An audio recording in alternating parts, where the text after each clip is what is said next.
Okay, so you should all see that option for the interpretation that just popped up that Emily was talking about.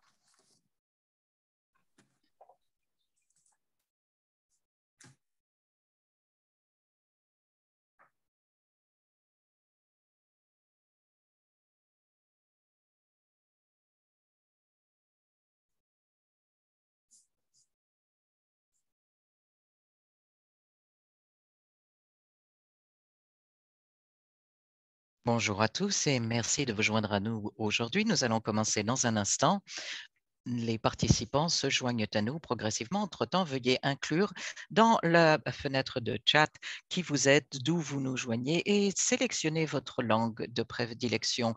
Cliquez en bas de l'écran, vous voyez l'icône en forme de map-monde. Cela va vous amener soit au canal français, soit au canal anglais. Vous pouvez ensuite couper le son du canal original. Vous avez tous besoin de sélectionner un canal pour pouvoir entendre tous nos intervenants.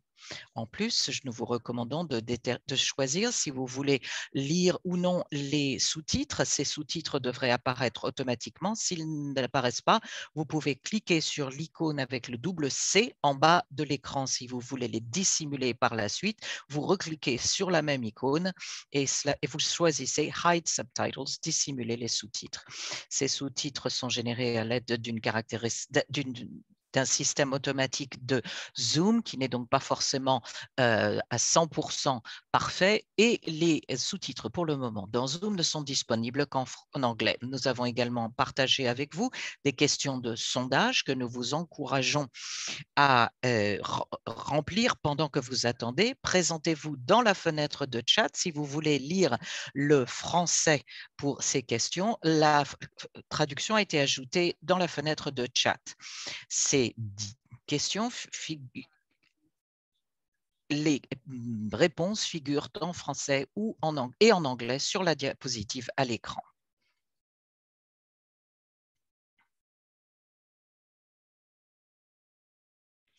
Veuillez continuer à répondre au sondage à la séance d'aujourd'hui. Je suis Sarah Harlan, je suis le responsable des équipes de partenariat de ce programme au Johns Hopkins Population Communication Programme. Nous sommes ravis de travailler avec FP 2030 sur cette discussion. C'est la 18e de la série de nos conversations. Si vous avez manqué les conversations précédentes, vous pouvez regarder les enregistrements sur la chaîne YouTube de FP 2030 et regardez sur notre site web où vous trouverez les liens à votre disposition. Vous pourrez ainsi rattraper les 17 autres conversations. La conversation va durer environ 1 heure. Nous aurons une séance de questions-réponses et de discussions ouvertes. À la fin, vous bénéficiez de services d'interprétation simultanés en français et avec un enregistrement en anglais et en français. Les enregistrements seront disponibles d'ici quelques jours. Si ce n'est pas encore fait, veuillez choisir votre langue en cliquant sur l'icône en forme de map-monde en bas de l'écran Zoom qui va vous faire opter pour le canal français ou anglais, puis vous pourrez couper le son du canal original.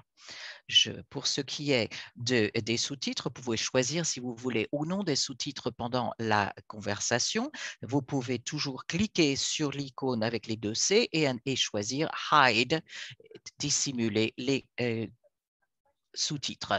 Vos micros, les micros des participants sont coupés pendant la présentation, mais nous vous donnerons la parole si vous souhaitez poser des questions. Nous vous recommandons de les taper dans la fenêtre de chat. Sur cette série, si vous vous joignez à nous pour la première fois, Conversation de connexion.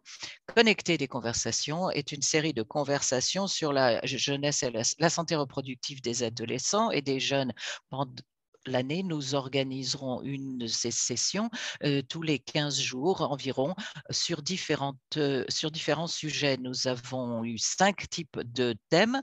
Tout d'abord, une compréhension globale de la santé des adolescents. Nous avons continué par l'engagement des influenceurs capitaux et la 3e thématique était les services réactifs aux besoins des adolescents et maintenant les besoins de la jeunesse et de la population. Le dernier groupe de discussion regardera les tendances émergentes et les approches transformationnelles en SSRJ. Nous sommes très heureux de commencer cette nouvelle conversation sur l'impact positif de cette éducation sur les jeunes de développement et les jeunes en tant qu'actifs, alliés et agents du changement. J'aimerais tout d'abord examiner avec vous les réponses du sondage.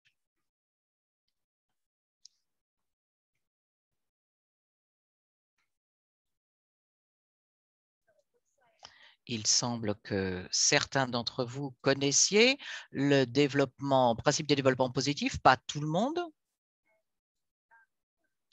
Environ 25% ont utilisé l'approche du développement positif dans votre travail. Et la majorité semble d'accord pour dire que le renforcement des facteurs de protection est une stratégie pour réduire les comportements à risque. Je crois que nous avons donc beaucoup à apprendre de la séance d'aujourd'hui. Je vais maintenant, avec plaisir, vous présenter notre modérateur pour aujourd'hui. En tant que principal conseiller technique pour la jeunesse et les services de santé reproductive au Bureau de la population de la santé reproductive de l'USAID, Amy Uccello a plus de 21 ans d'expérience de développement international en tant que spécialiste de la santé, de la planification santé reproductive et de la planification familiale. Son expertise technique se centre sur les droits et la santé reproductive et sexuelle des adolescents, le développement des adolescents, les programmations intersectorielles pour les jeunes et un engagement significatif pour les adolescents et jeunes. Pendant toute sa carrière, elle a appuyé les partenariats entre le secteur public et le secteur privé et a soutenu le leadership des jeunes et échangé les meilleures pratiques par la facilitation, le training. En tant que principal conseiller technique, elle gère un portefeuille mondial de programmes pour les jeunes, offrant des directives techniques pour la génération et ses besoins, la prestation des services et la qualité de soins. Je vais maintenant donner la parole à Amy qui va assurer la modération de cette séance. Merci Amy, bonjour. Bonjour à tous, merci de vous joindre à nous.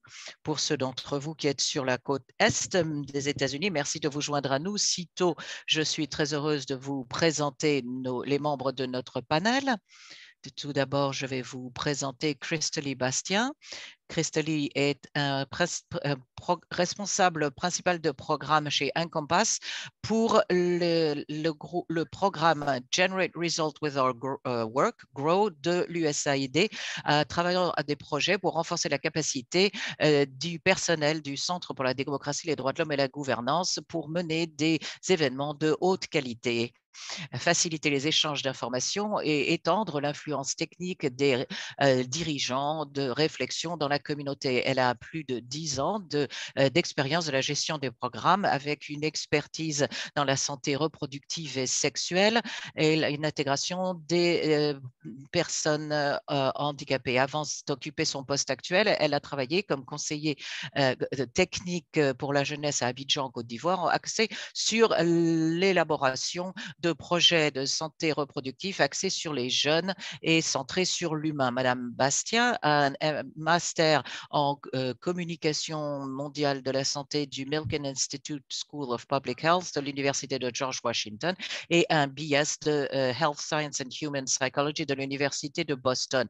Monsieur Richard Lerner est le président Bergstrom de la science de développement appliqué, le directeur de l'Institut pour la recherche appliquée et le développement de la jeunesse à l'université Tufts. Avant de rejoindre le corps enseignant de Tufts, il était membre du corps enseignant de l'Université de Pennsylvanie, de l'Université de Michigan et du College de Boston, où il était le professeur de l'éducation. Anita Brennan est le directeur du Centre pour les partenariats avec les communautés pour la famille et l'enfance. Il est le rédacteur fondateur du journal de recherche sur l'adolescence et les sciences du développement appliqué. Il a reçu de nombreux prix pendant sa carrière qui couvre bien des décennies. En 2020, l'APS l'a nommé lauréat du James McKean Cattell Fellow Award pour les résultats de sa carrière. En tant Lerner est connu pour son travail théorique sur les relations mutuellement influentes entre les particuliers et leur contexte et les bases fondamentales du développement de l'être humain sur toute leur durée de vie et l'utilisation de cette approche pour la théorie du développement pour décrire, expliquer et optimiser les relations entre les Adams et leurs pères, les familles, les écoles et les communautés. Son travail intègre l'étude de la famille, de l'école et des programmes basés dans les communautés pour la promotion d'un développement positive de la jeunesse et les contributions des jeunes à la société. Nous avons maintenant Pauline Pichot-Coronia. J'espère que j'ai bien prononcé votre nom, Pauline. Pauline est une infirmière avec un master en santé publique qui travaille à l'heure actuelle avec le Centre pour la communauté de santé de Nama en tant que directeur exécutif, un poste qu'elle occupe depuis août 2015, peu après sa fondation, qui est inscrite comme une organisation à base communautaire. À ce poste, elle a travaillé en étroite collaboration avec le conseil directeur en vue d'améliorer le statut de l'organisation et de la reclasser en ONG. Ceci a beaucoup contribué à une base de financement diversifié pour l'organisation. Elle a également pris le rôle de chef de file pour la rédaction de documents stratégiques organisationnels et de développement, partenariat avec la coalition Community Health Impact. Elle a participé à plusieurs activités de plaidoyer en vue d'améliorer les systèmes de santé communautaire. En plus de tout cela, elle a assuré l'intégration des services qui répondent aux besoins des communautés les plus vulnérables. Il s'agit notamment de programmes de la santé de la mère et de l'enfant, y compris le dépistage du cancer du col et le traitement, les installations et son traitement, les installations, les services axés sur les adolescents et a établi un programme pour les travailleurs de santé communautaire pour renforcer les systèmes de santé en reliant la communauté à des services de santé formels. En réponse à la COVID-19, elle a dirigé la mise à niveau du centre de santé du niveau 2 au niveau 3 pour promouvoir l'accès à la prestation, à l'obtention d'accouchement dans des installations. Bienvenue à tous. Je vais demander au panel de commencer par le commencement. Pourriez-vous me dire comment les approches de développement positif sont nées et quels sont certains des principes clés? Donc, le développement positif des jeunes, je l'appellerai le PYD. Richard, à vous. Je vous remercie. Cette perspective que nous examinons aujourd'hui est née vers la fin des années 80, début des années 90, grâce aux contributions de Rick Little, un praticien qui est le fondeur de la Youth Foundation. Avant les idées de ce que Rick considérait comme un développement positif, il existait un modèle de développement positif qui existait tant dans le domaine de la recherche que de la pratique, mais qui était fondé sur la conviction selon laquelle l'adolescence est une période de stress et de chaos inévitable et universel.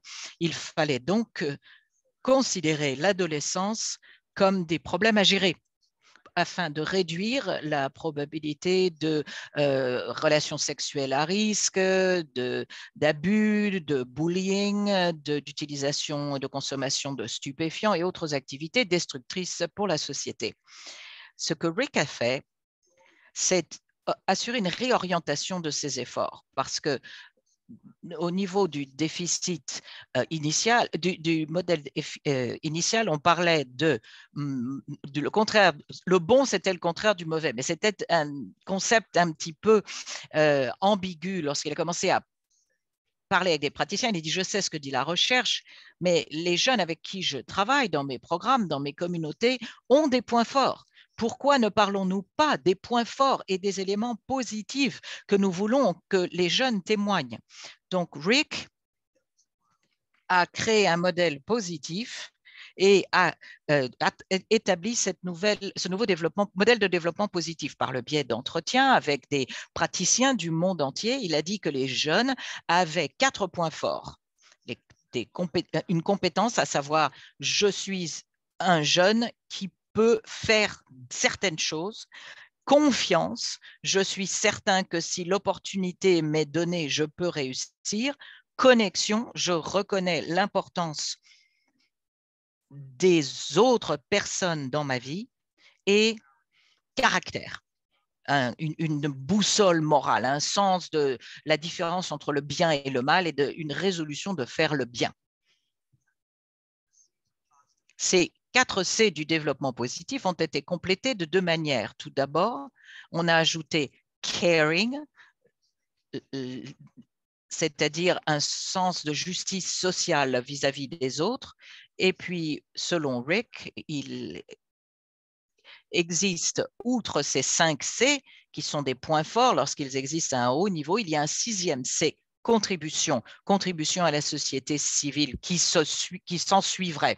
Donc, ces perspectives ont été adoptées. Il ne s'agit plus maintenant que du modèle de Rick, mais je crois qu'il s'agit d'une douzaine de modèles maintenant, tous fondés sur l'idée que tous les jeunes ont des points forts, qu'ils constituent des ressources qui peuvent être trouvées dans les familles, dans les communautés, dans les écoles. Et puis, l'idée clé, si vous alignez les points forts des jeunes, un sens de but, d'autocontrôle, de fonctionnement exécutif et d'approche de croissance, si vous alignez tous ces points forts qui existent chez tous les enfants avec les ressources qui existent dans le monde de chacun de ces enfants, tous les jeunes peuvent être en meilleure position. Tous les jeunes peuvent renforcer leurs aptitudes à faire ce qui est nécessaire pour vivre leur adolescence. Voilà un historique très bref, mais c'est de là que vient cette idée.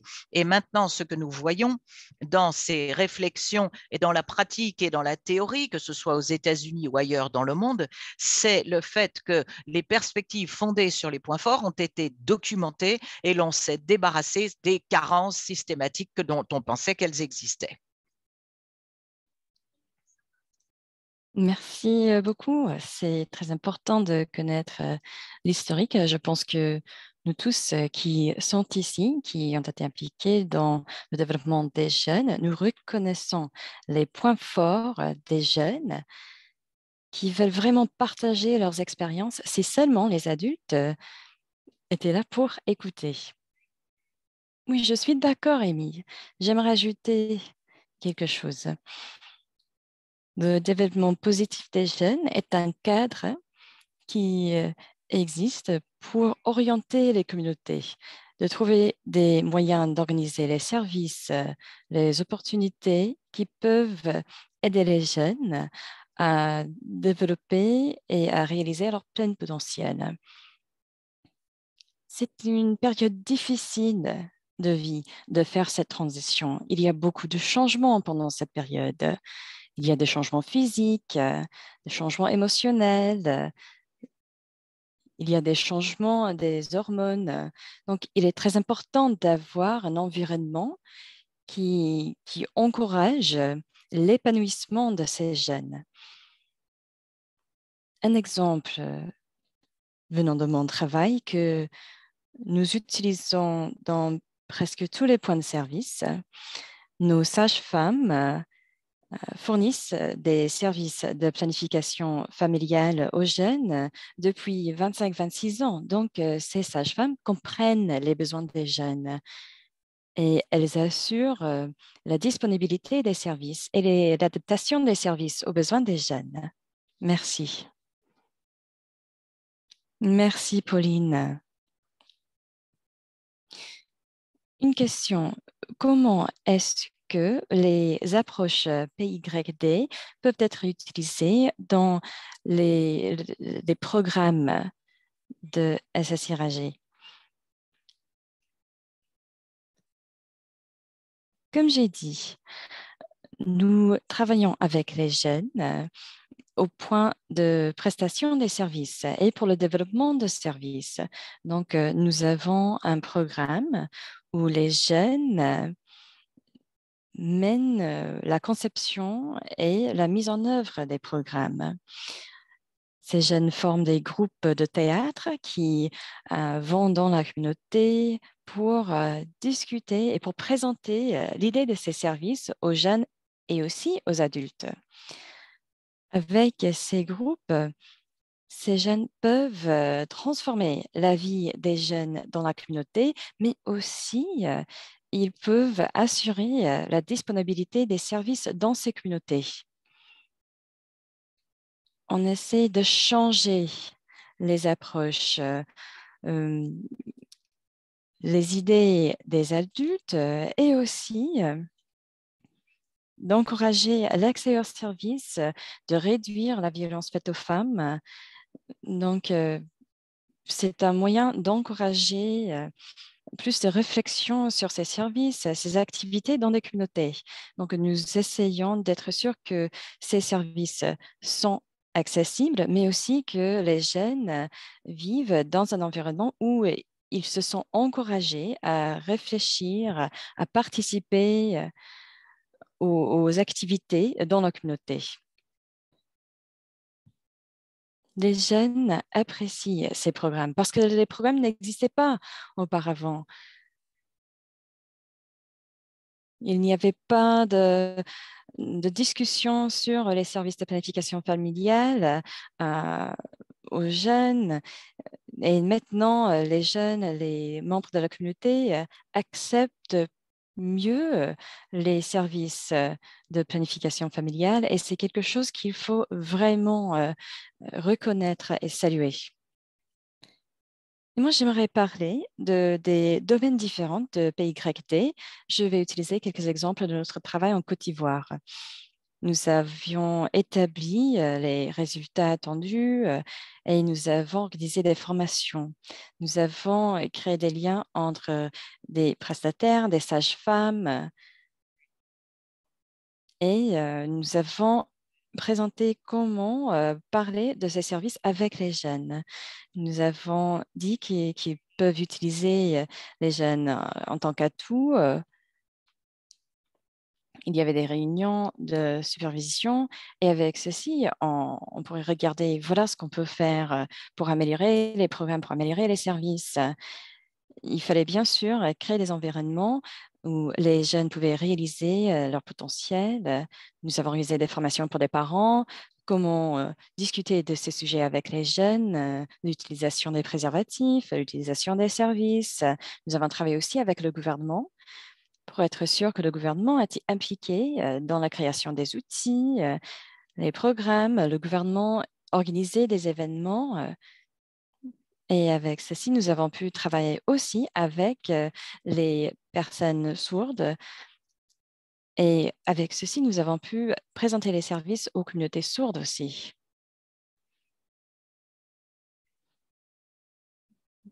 Moi, je suis ravie d'entendre ce que les autres intervenants ont dit. Je suis complètement d'accord avec plusieurs évaluations de programmes. Nous avons constaté que ce que les autres intervenants ont dit et ce que les autres personnes ont dit, il y a 3 principes de conception pour les bons programmes de jeunes. D'abord, les relations positives et continues avec un mentor, un coach, un enseignant adulte. Ces relations devraient au moins durer 1 an. Les jeunes savent qu'ils peuvent dépendre de cette personne et on peut développer une relation très proche. Comme Christy vient de dire, on a aussi des cursus scolaires qui encouragent et qui enseignent les jeunes comment réussir dans la vie. Les jeunes se sont autonomisés de devenir leaders dans la communauté. On essaie d'accorder aux jeunes l'occasion non seulement de participer, mais aussi d'être leaders dans les programmes scolaires, des programmes communautaires. On va développer les compétences ainsi que la confiance. Et les jeunes ont une image positive d'eux-mêmes et des autres personnes. Merci, chers panélistes. Je suis d'accord. Il y a quelques observations que j'ai trouvées très intéressantes et j'aimerais bien en discuter davantage. D'abord, nous travaillons souvent avec les jeunes pour influencer d'autres jeunes, les influenceurs, les pères, pour enseigner les autres pères. Mais comme Christelle a dit, c'est aussi une occasion pour les jeunes d'influencer les opinions des adultes. Il y a bien sûr quelques stigmatisations, il y a des dynamiques de pouvoir, aussi les normes sociales. On dit que si on parle des activités sexuelles, après les jeunes seront tentés ou cela va avoir de mauvais effets. Mais il faut essayer de savoir comment pouvons-nous influencer les opinions, les pensées, les comportements des adultes. Quelles sont les difficultés de ces interactions? Quels sont les effets? Je pense que nous avons vu tout cela dans mes activités en Côte d'Ivoire. Nous avons encouragé des parents d'avoir des discussions des activités sexuelles avec d'autres parents. Nous avons aussi eu des formations avec des filles, des garçons, les deux ensemble, pour encourager les discussions sur les activités sexuelles. Oui, ce n'était pas très confortable, on était souvent mal à l'aise, mais c'était très important d'encourager les jeunes et même les adultes de poser des questions importantes. Je pense que les parents ont vraiment profité de cette expérience. C'était important qu'ils aient l'occasion de discuter de leurs premières activités sexuelles et de leurs expériences. C'était très important d'avoir toutes ces parties dans la même salle et après d'avoir un tiers qui pouvait modérer la conversation. Oui, je suis complètement d'accord. J'aimerais souligner quelque chose que nous avons entendu souvent. Les jeunes sont souvent vus comme des problèmes. Je ne vois pas d'où vient cette idée, mais il faut changer notre façon de penser. Il ne faut pas penser que les jeunes sont des problèmes, mais plutôt comme des membres de la génération future qui doivent être accordés l'occasion de grandir, de développer, de devenir adultes, qui apprécient ces programmes. Il faut aussi rassembler les adultes, les mettre ensemble avec les jeunes. Souvent, nous reconnaissons que les jeunes ne sont pas là seulement pour parler avec d'autres jeunes, mais en fait, ils sont en train de parler aux jeunes et aux adultes. Et cela peut vraiment influencer les pensées sur la santé reproductive. Nous avons vu des changements dans l'esprit des adultes dans les communautés. Quand nous parlons des droits et de la santé sexuelle, les adultes sont après éduqués. Quand les jeunes sont là pour parler avec les communautés, après, ils comprennent mieux, ils peuvent apprendre plus sur la santé reproductive et on commence à apprécier les jeunes parce qu'il y a plusieurs sujets, l'hygiène, de menstruation, les activités sexuelles, la violence basée sur le genre, tous ces éléments qui sont dans les présentations des jeunes et après, les adultes apprécient mieux les services et les questions de santé reproductive et sexuelle. J'ai une chose pour compléter cette réponse. Parfois, un jeune n'est pas la bonne personne pour parler avec les adultes. Parfois, les adultes préfèrent entendre parler les autres parents, les autres adultes. Moi, je viens des Caraïbes et parfois, oui, il est très important et cela fonctionne mieux d'avoir des autres parents qui sont là pour mener ces discussions, pour organiser ces conversations. Ça peut être très difficile d'avoir une jeune qui peut aller dire, oui, j'ai un implant maintenant. Donc, en fait, la jeune est allée chercher son père pour l'emmener au point de service. Et après, c'est l'adulte, le professionnel de santé qui a expliqué tout ce qui est important, tous les détails de l'implant. Donc, nous avons identifier une personne qui pourrait parler avec les autres adultes. Et après, l'adulte a plus confiance. Ah, voilà ce que mon enfant a fait. Oui, Christelle, j'aime bien ce que vous avez dit. Quelque chose qu'il faut faire est de changer les perceptions et de créer cet environnement propice au développement des jeunes. Nous ne devrions pas dire que les jeunes sont responsables de tous ces changements. Oui, bien sûr, nous voulons encourager la contribution des jeunes. Il faut être sûr que les adultes reflètent ce changement des normes aux autres adultes dans la communauté. Cela peut aider à changer encore plus rapidement les normes sociales. Nous avons des personnes qui sont souvent qui font du plaidoyer, qui sont des militants qui peuvent travailler avec d'autres adultes pour vraiment effectuer des changements et pour voir des changements positifs. J'ai une question de la boîte de chat pour nos panélistes. Quelles sont les structures qui ont été établies pour assurer la pérennité avec les champions de jeunesse? Comment créer une certaine durabilité dans nos structures pour assurer la continuité de PYD dans nos systèmes?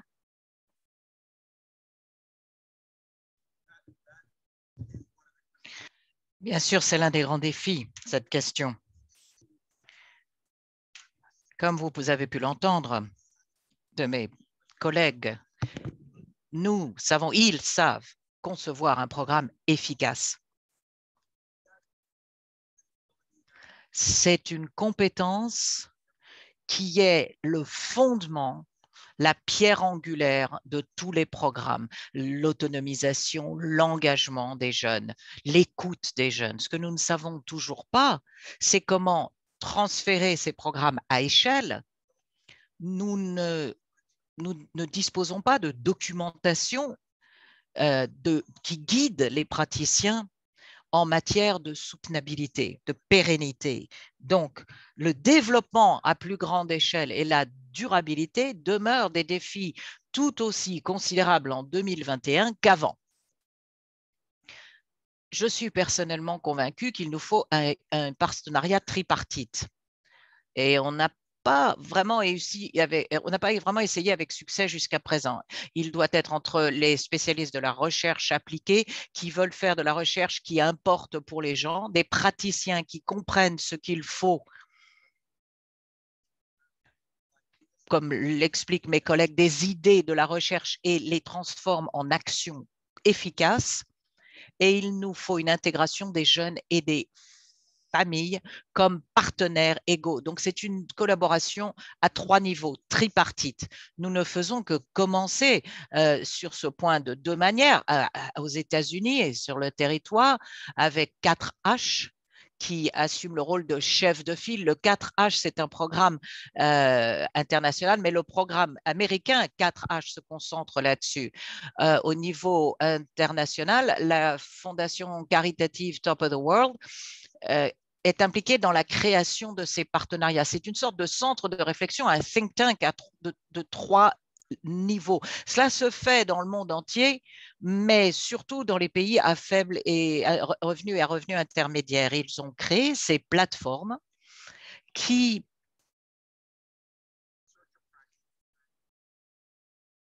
créent ces partenariat entre les praticiens, les chercheurs et les communautés, y compris les jeunes. Ils investissent même financièrement, mais même bien que ce soit une fondation qui est quand même très riche, ils n'ont pas suffisamment de financement pour que ce soit durable ou porté à grande échelle.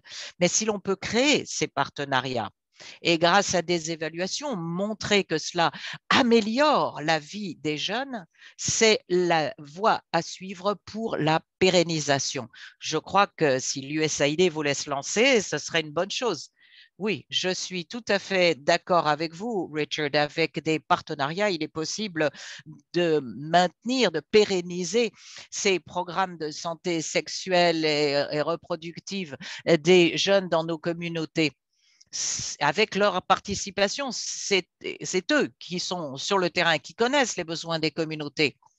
Donc, si ces programmes sont mis en œuvre dans ces communautés et que d'un seul coup, ils s'arrêtent, la demande va être considérable, surtout lorsqu'on commence à voir les résultats positifs. Je suis donc d'accord qu'il faut un partenariat avec toutes les parties prenantes, avec les écoles, avec le secteur de la santé, avec les dirigeants communautaires, religieux, les membres des familles eux-mêmes. Tout à fait.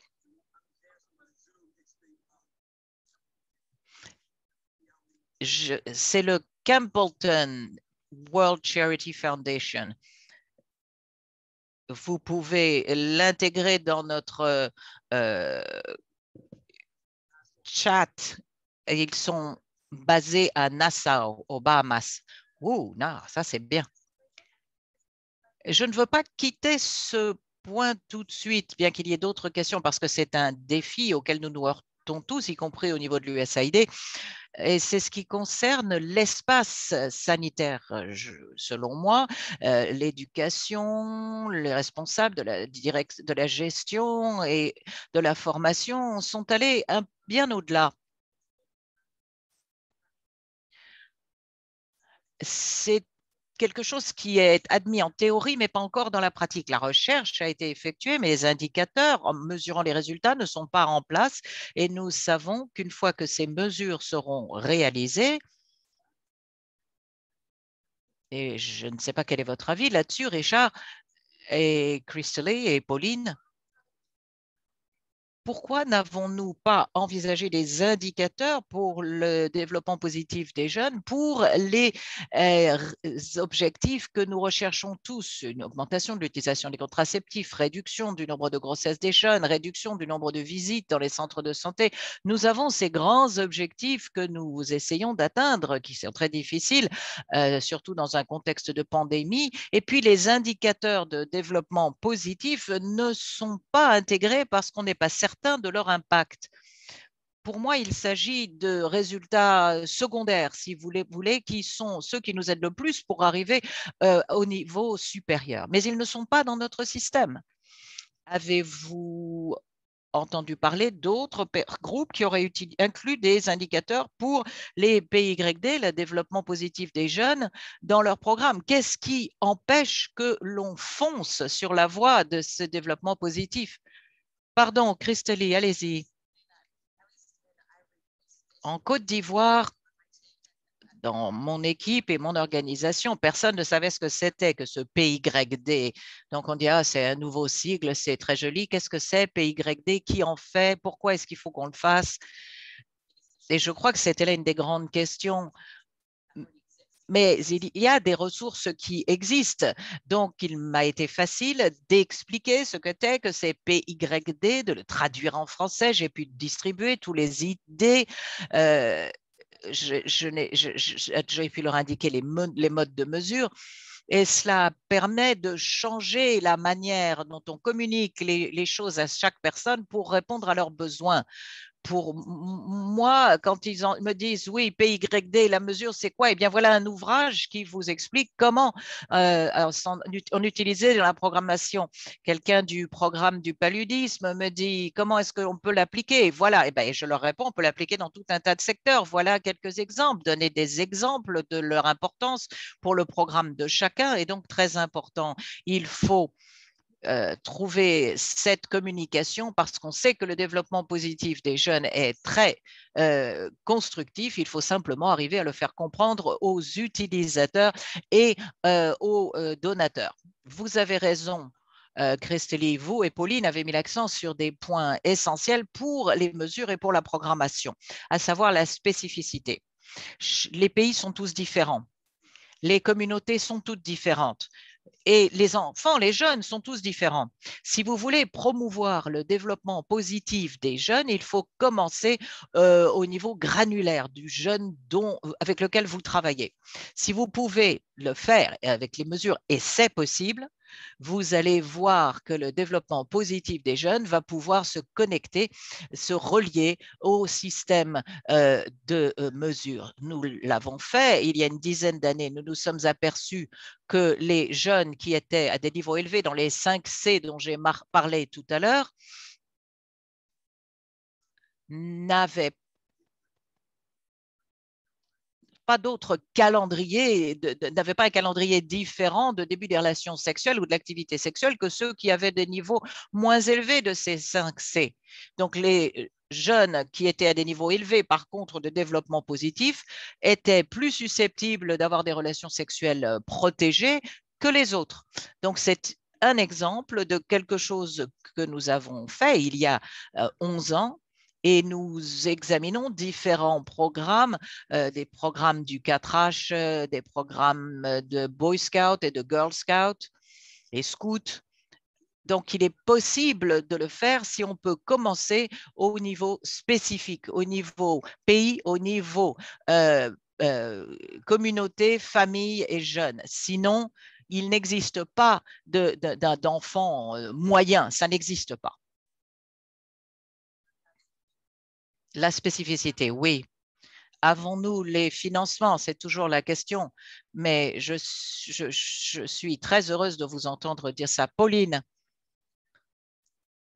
Eh bien, je voulais simplement dire qu'il fallait distribuer la trousse à outils sur le développement positif des jeunes aux prestataires de services de santé. Personne ne connaît ce PYD. Ils ont besoin de savoir ce que c'est, comprendre, sentir, ressentir que cela donne vraiment des résultats, le voir lorsqu'ils se servent de cette trousse à outils au niveau de leur organisation, de leur communauté. S'ils voient qu'il y a des résultats, on va commencer à élaborer des politiques et les inclure. Et j'ajouterai un dernier point sur les partenariats, dit Christely.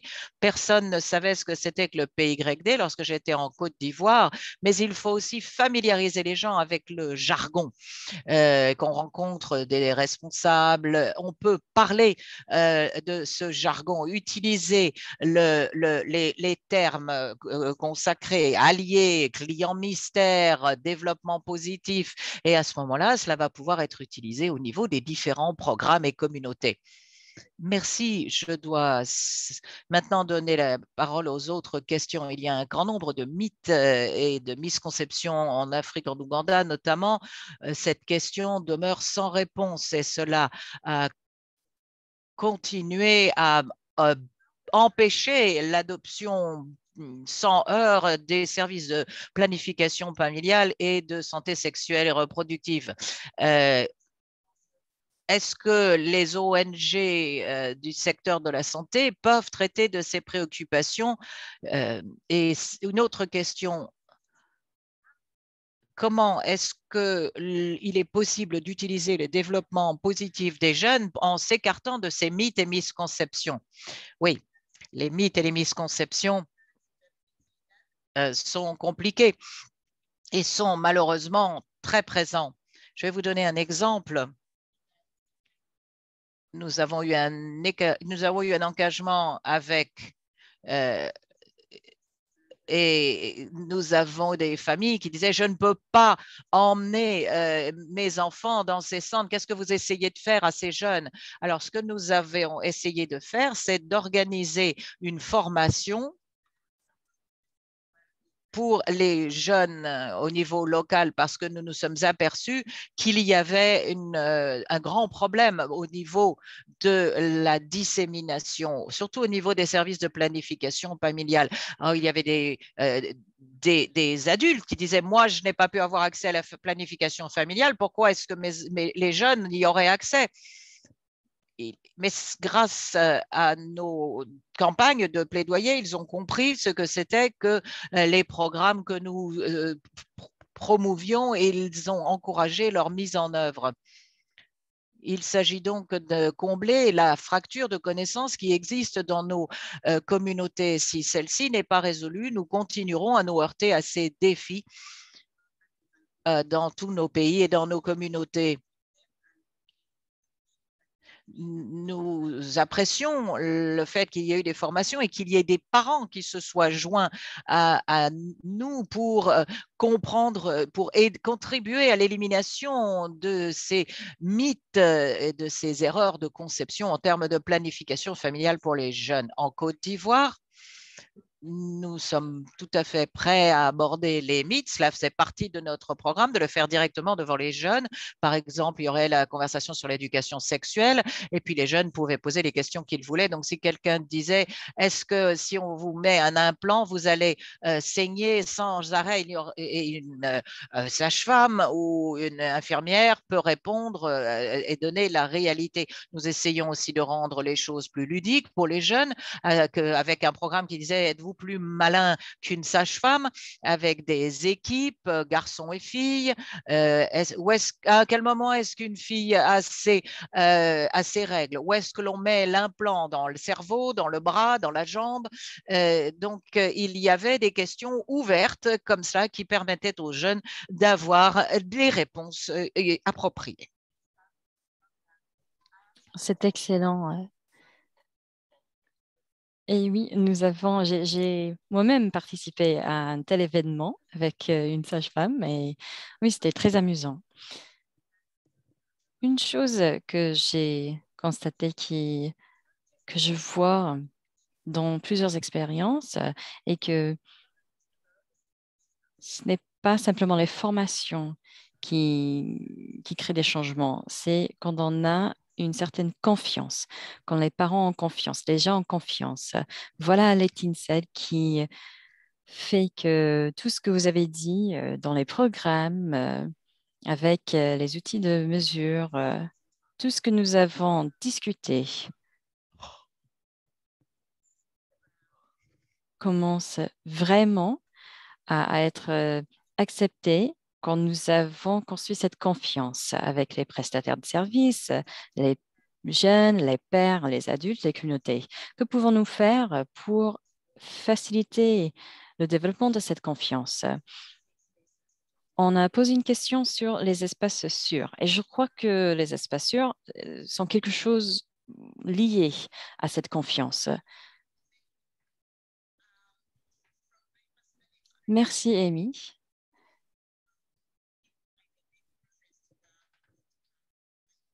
Quelque chose que j'ai observé dans mes expériences personnelles, il faut impliquer les jeunes.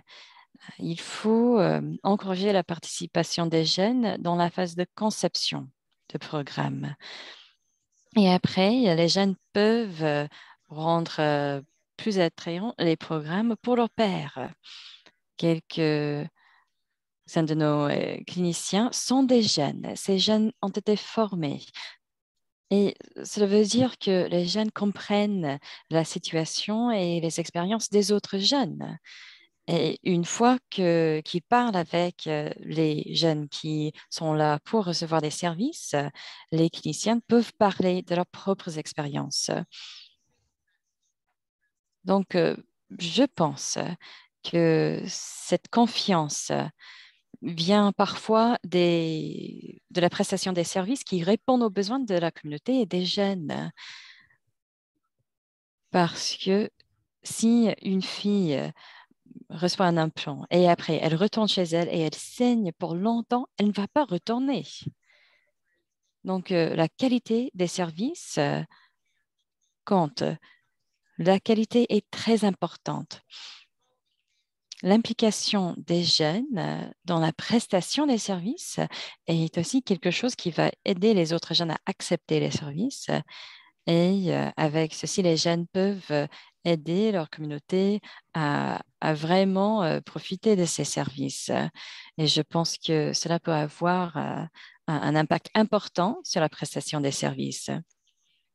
Oui, je suis d'accord avec ce que Pauline a dit. Je pense que quelque chose qui est très important aussi est d'être consistant. Oui, parfois on pense que le PYD, c'est juste une liste de choses à faire. Oui, je l'ai fait, j'ai ce programme. Mais il y a d'autres questions à poser. Est-ce que vous avez invité les jeunes à toutes les réunions? Est-ce que vous posez des questions aux jeunes? Est-ce que vous avez écouté aux réponses des jeunes? Souvent, les jeunes savaient exactement ce qu'il fallait faire, ce qu'il fallait dire aux adultes, ce qu'il fallait dire pour rendre les adultes heureux. Mais souvent, après chaque programme, je commençais à poser des questions. qu'est-ce que vous pensez serait mieux? Quelles sont vos pensées par rapport au programme? Et après 6 mois presque, les jeunes commençaient à comprendre que Christine, elle pose des questions, mais elle écoute les réponses. Et oui, il y avait des questions, par exemple, où une fille enfin m'a dit, pour moi, c'est difficile de mettre un préservatif dans le noir quand je ne vois pas. Donc, nous avons créé des jeux pour mettre des préservatifs où il n'y avait pas de lumière. Donc, il faut parler avec les jeunes, il faut les écouter. Oui, oui, mais c'est très bien. Je me souviens vraiment des rides des autres personnes qui ont essayé de mettre des préservatifs sans voir, sans lumière. Et je sais que c'est quelque chose qui est très important pour les jeunes et qu'ils apprécient vraiment cette confiance. Il y a aussi des questions de représentation. Est-ce que nous avons toujours les mêmes jeunes qui sont là, les jeunes professionnels qui sont à tous les événements? Mais il faut avoir plus de représentation. Il faut avoir d'autres personnes qui sont là. Il y a quelques commentaires dans la boîte de chat où on parle du fait qu'il est important d'impliquer les garçons, les hommes, et de travailler avec les femmes et les filles mariées, les femmes et les filles célibataires, mais travailler avec tous les membres de la communauté. Il faut aussi travailler avec les hommes. Nous avons parlé de l'hygiène de menstruation, nous avons parlé de plusieurs questions. Nous ne sommes pas obligés de parler avec un groupe de jeunes ou de certains sujets importants. Il faut essayer d'avoir une approche exhaustive. Pouvez-vous nous parler davantage des jeunes avec lesquels vous avez travaillé? Avez-vous quelques leçons tirées de vos expériences en travaillant avec des mineurs, des jeunes entre 10 et 14 ans? Est-ce que ces jeunes sont déjà membres des groupes de jeunes ou est-ce que vous essayez d'entrer en contact avec des jeunes qui ne se sont pas encore engagés? Voilà ma question. Oui, pour les jeunes dans notre organisation, nous travaillons avec les adolescents entre l'âge de 10 et 24 ans. Nous essayons de créer ces groupes et ces groupes sont basés sur les intérêts des jeunes. Par exemple, si un jeune arrive et il veut participer au programme des jeunes, nous essayons de comprendre quels sont leurs intérêts. Est-ce que ces personnes aiment chanter, danser, faire le partage des expériences, mais aussi les sujets, la gestion de leur santé, l'hygiène de menstruation.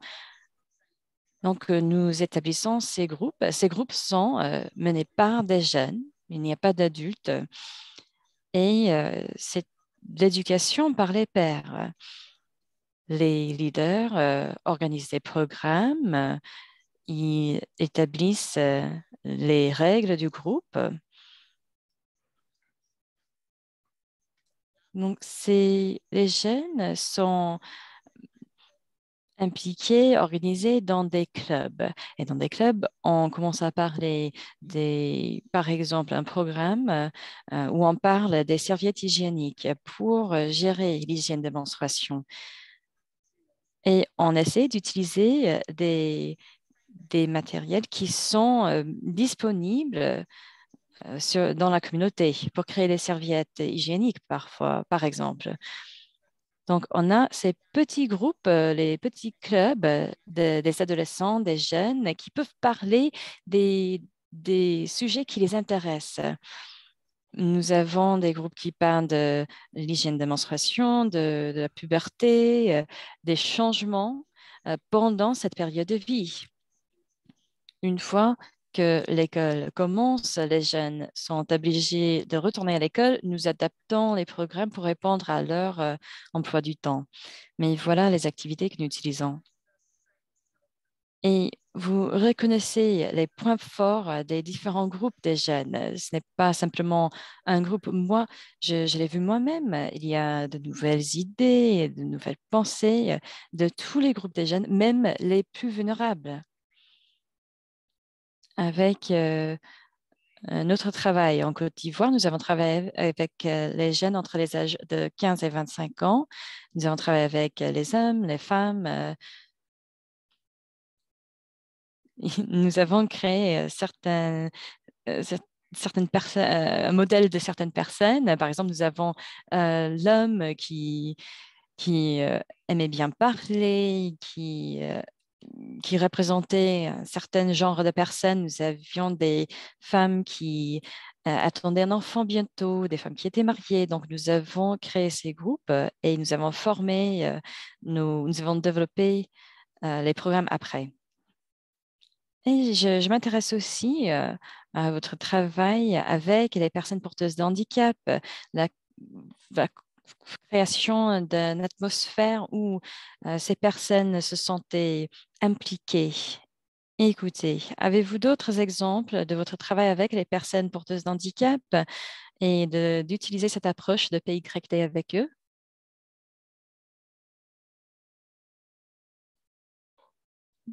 Non, en fait, pour nous, nous n'avons pas beaucoup travaillé avec les jeunes personnes porteuses de handicap, mais c'est une idée que nous aimerions approfondir. Nous avons commencé à regarder les recherches, analyser les études pour lancer euh, ce travail.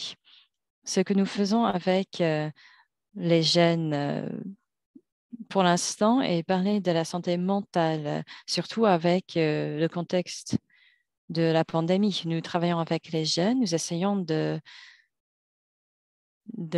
parler avec les jeunes des effets de la COVID-19, surtout des effets psychosociaux. Nous essayons de travailler avec les jeunes et tout ceci est organisé et facilité par les jeunes. Nous avons des groupes de thérapie et ce groupe peut développer des idées, des solutions à leurs problèmes. Mais pour l'instant, nous n'avons pas beaucoup travaillé avec les personnes porteuses d'handicap. J'ai simplement quelque chose à ajouter. On pense souvent que l'intégration est quelque chose de difficile, mais ce n'est pas nécessaire. Une chose que nous avons trouvé nous avons fait avec notre programme, nous l'avons adapté aux personnes sourdes et nous avons posé la question à la fin, est-ce que cela a fonctionné? Et en fait, les personnes sourdes ont répondu, non, il y a trop de mots, il n'y a pas assez d'images. Donc, nous avons changé nos présentations pour répondre à leurs besoins. Donc, ce n'était pas très difficile, c'est juste qu'il faut parler avec la communauté, s'engager avec la communauté, les impliquer. Après, il y avait les événements. Nous avions invité des interprètes de la langue des signes. Il y avait des filles sourdes qui avaient l'occasion de parler, de répondre, de parler avec l'interprète. Donc, c'était assez facile. Ce n'était pas super difficile. Oui, j'aime bien ça. Et je pense que nous devrions discuter aussi de comment comment encourager un engagement vraiment significatif des jeunes? Nous pouvons parler des exemples spécifiques. Avez-vous des idées de comment vraiment encourager cet engagement et pour démontrer que oui, il y a vraiment un leadership par les jeunes. Ce n'est pas juste quelque chose qui est fait pour, euh, pour l'image.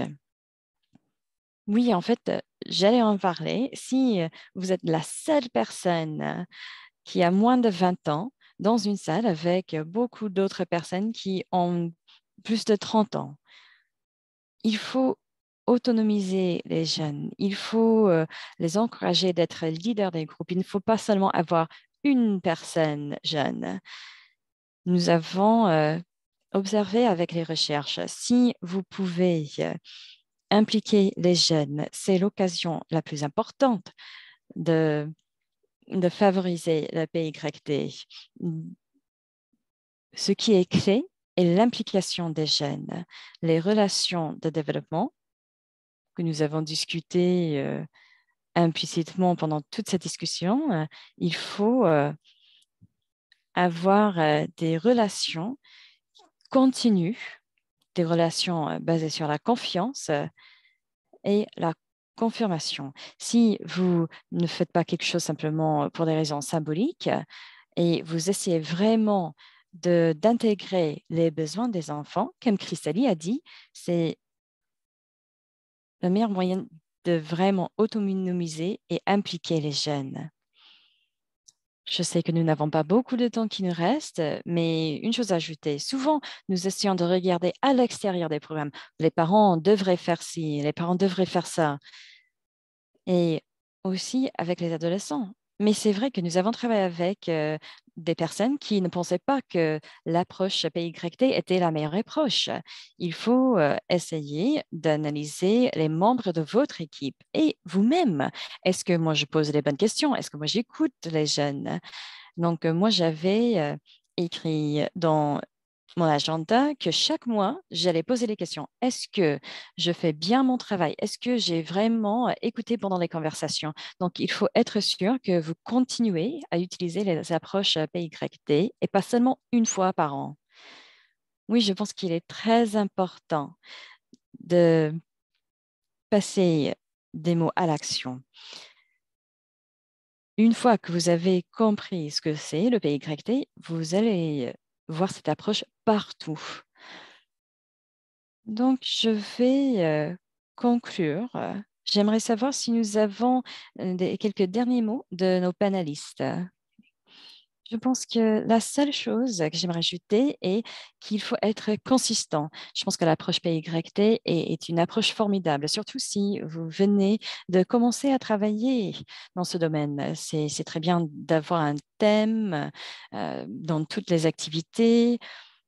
Il faut tout simplement être consistant. Il faut continuer à poser des questions aux jeunes et aux autres. C'est une approche vraiment collaboratrice. Donc, il faut l'utiliser.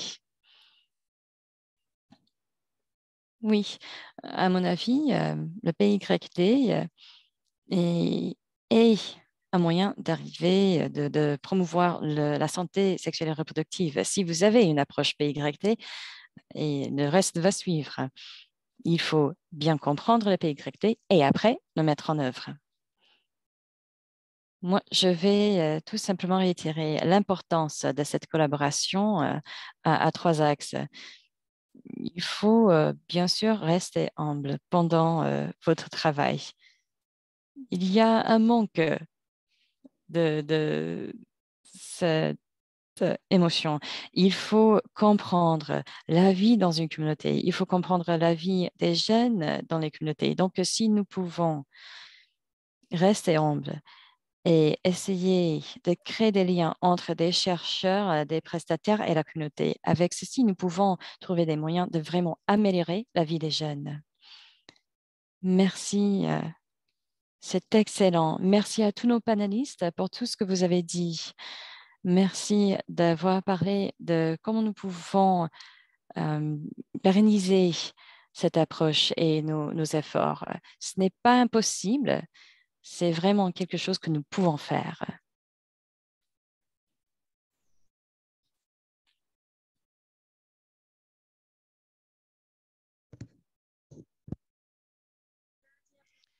Sarah, vous avez quoi que ce soit à ajouter?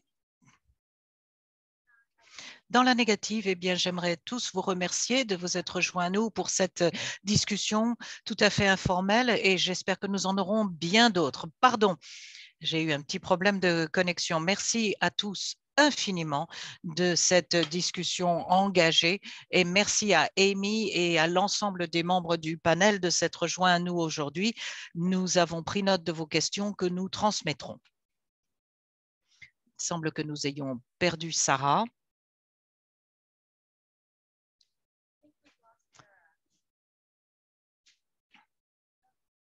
Voilà.